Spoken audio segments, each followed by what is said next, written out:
friends, welcome to Vidis Samayal. இன்னைக்கு நான் பண்ண போற recipe white creamy pasta. First இதுக்கு நம்ம பாஸ்தாவை வேக வச்சு எடுத்துக்கணும். அதுக்கு பாத்தீங்கன்னா நான் இங்க பாத்திரத்துல கொஞ்சம் தண்ணி வச்சிருக்கேன். இது வந்து நல்லா கொதிக்கணும். இப்போ இன்னைக்கு இந்த white pasta செய்யிறதுக்கு நான் வந்து ஸ்பெகட்டி எடுத்துர்க்கேன்.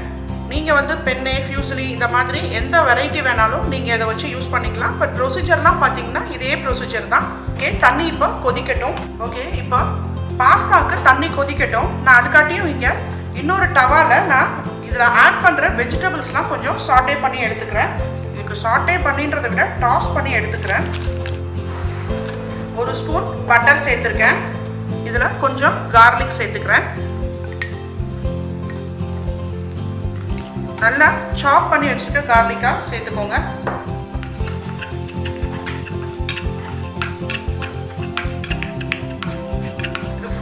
வதங்கணும் அப்படின்ற அவசியம்லாம் கிடையாது. இதுல ஒரு சின்ன வெங்காயமா ஒரு வெங்காயத்தை நான் பொடிசா கட் பண்ணி சேர்த்துக்கிறேன்.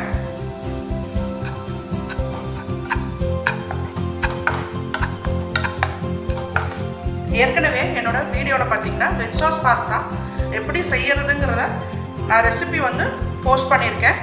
உங்களுக்கு கீழே வந்து டிஸ்கிரிப்ஷன்ல லிங்க் கொடுக்குறேன். உங்களுக்கு வேணும்னா நீங்க அதை போய் பார்த்துக்கோங்க.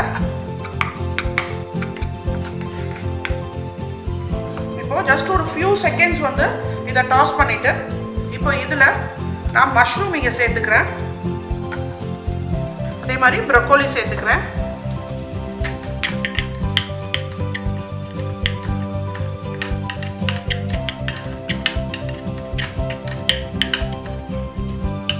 இந்த வெஜிடபிள்ஸ்க்கு தேவையான உப்பு ஒரு 1/4 ஸ்பூன்.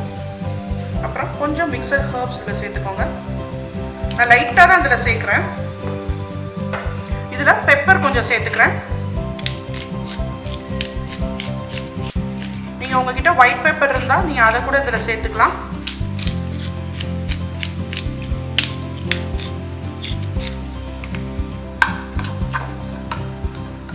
சும்மா கொஞ்சமாக இதில் சேர்த்துக்கோங்க போதும்.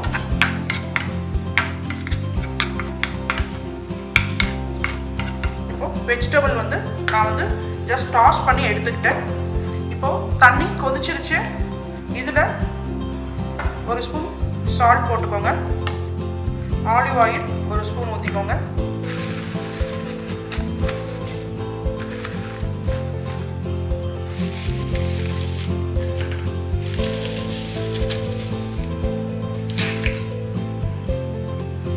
பாஸ்தா வேகட்டும்.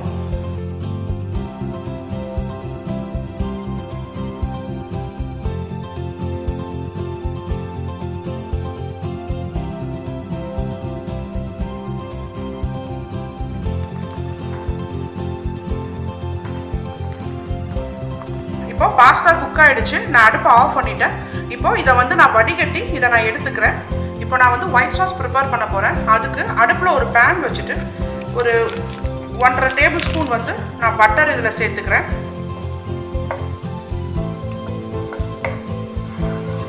இதுக்கு ஒரு 1.5 டேபிள் ஸ்பூன் மைதா இதில் சேர்த்துக்கிறேன்.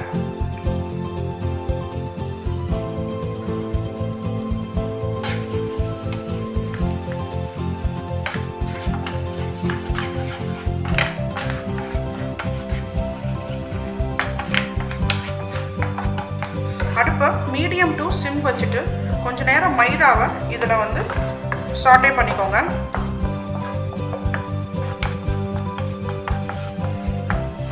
மைதா இந்த பட்டர்லேயே நல்லா குக் ஆகணும். பார்த்தீங்கன்னா உங்களுக்கு அந்த பச்சை ஸ்மெல் வந்து போயிடும். ரொம்ப எடுக்காதுங்க, ஒரு 1 நிமிஷம் போல தான் எடுக்கும் உங்களுக்கு.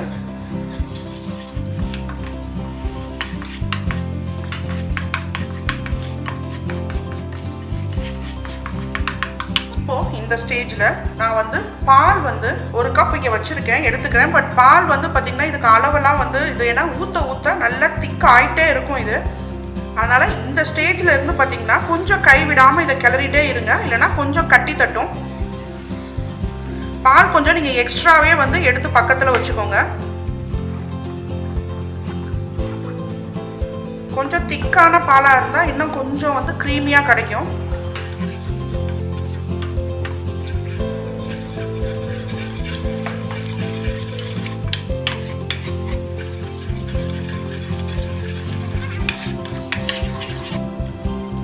நான் பால் 1 கப் ஆட் பண்ணிவிட்டு திருப்பி வந்து இன்னும் கொஞ்சம் நான் இதில் ஆட் பண்ணுறேன்.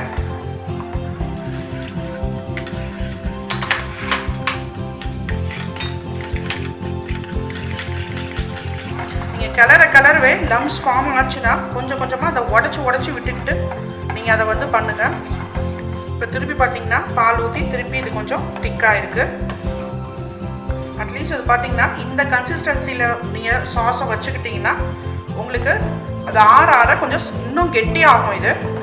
பட் இந்த ஒயிட் பாஸ்தா மட்டும் செஞ்சுட்டு உடனே அதை சர்வ் பண்ணிவிடுங்க. இப்போது இந்த கன்சிஸ்டன்சி இதுக்கு ஓகே.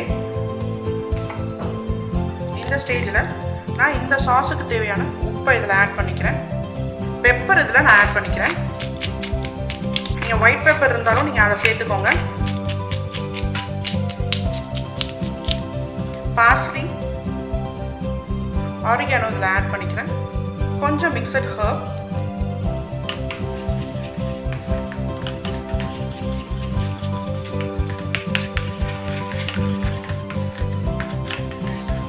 இப்போ சாஸ் ரெடி ஆயிடுச்சு. இதில் நாங்கள் ஏற்கனவே டாஸ் பண்ண வெஜிடபிள் ஆட் பண்ணிக்கிறேன். நீங்கள் இப்போ ஆட் பண்ணலன்னா நீங்கள் வந்து சர்வ் பண்ணுறப்ப பிளேட்டில் நீங்கள் ஆட் பண்ணிக்கலாம்.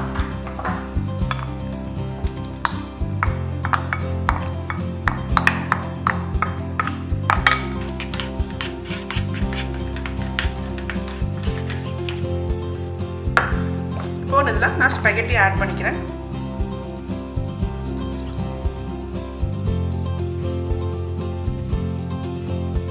இதை குயிக்காக ஒரு மிக்ஸ் கொடுத்துக்கோங்க.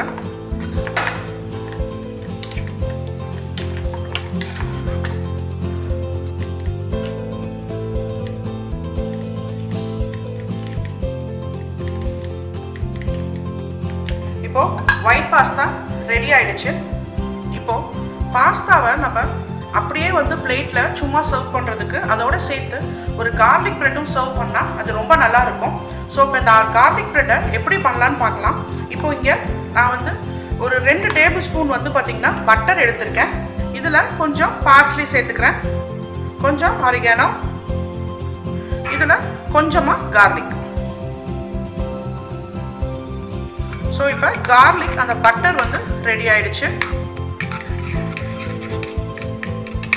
ப்ரெட்டு இந்த மாதிரி லோஃப் கிடைச்சா நீங்கள் வாங்கி செஞ்சுக்கோங்க. அப்படி இல்லையா இதை நீங்கள் ப்ரெட்டில் கூட நீங்கள் செஞ்சுக்கலாம். இப்போ இதை நான் 4ஆக கட் பண்ணிக்கிறேன். இப்போ இதை இந்த மாதிரி கட் பண்ணிக்கோங்க. இப்போ அடுப்பில் தவா வச்சுட்டு அதில் கொஞ்சம் பட்டர் போட்டுக்கோங்க. பட்டர் கொஞ்சம் மெல்ட் ஆகட்டும். அதுக்குள்ளே நான் இதில் இந்த மாதிரி இதை ஸ்ப்ரெட் பண்ணி விட்டுக்கிறேன். உங்களுக்கு எவ்வளோ கார்லிக் தேவைப்பட்டாலும் நீங்கள் இதில் தாராளமாக போட்டுக்கலாம். நான் இதை இப்படி ஃபுல்லாக ஸ்ப்ரெட் பண்ணிட்டேன். ஒரு சைடு வந்து கொஞ்சம் அந்த ஃப்ரண்ட் சைடு கொஞ்சம் டோஸ்ட் ஆகட்டும்.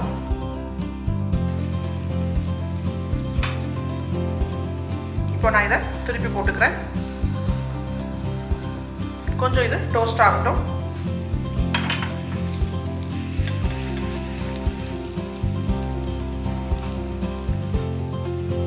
இந்த மாதிரி நல்லா கோல்டன் ப்ரௌனாக நீங்கள் டோஸ்ட் பண்ணி எடுத்துக்கோங்க. கார்லிக் பிரெட் ரெடி ஆயிடுச்சு. பாஸ்தாவோட சேர்த்து இதை நீங்கள் சர்வ் பண்ணிக்கலாம். இப்போது ஒயிட் பாஸ்தா ரெடி ஆயிடுச்சு. உங்களை அடுத்த வீடியோவில் வேறு ஒரு ரெசிபியோட மீட் பண்ணுறேன். உங்களுக்கு இந்த வீடியோ பிடிச்சிருந்ததுன்னா லைக் பண்ணுங்கள், ஷேர் பண்ணுங்கள், கமெண்ட் பண்ணுங்கள், சப்ஸ்கிரைப் பண்ணுங்கள், பக்கத்தில் இருக்க பெல் ஐக்கானை ப்ரெஸ் பண்ணிக்கோங்க. பாய்.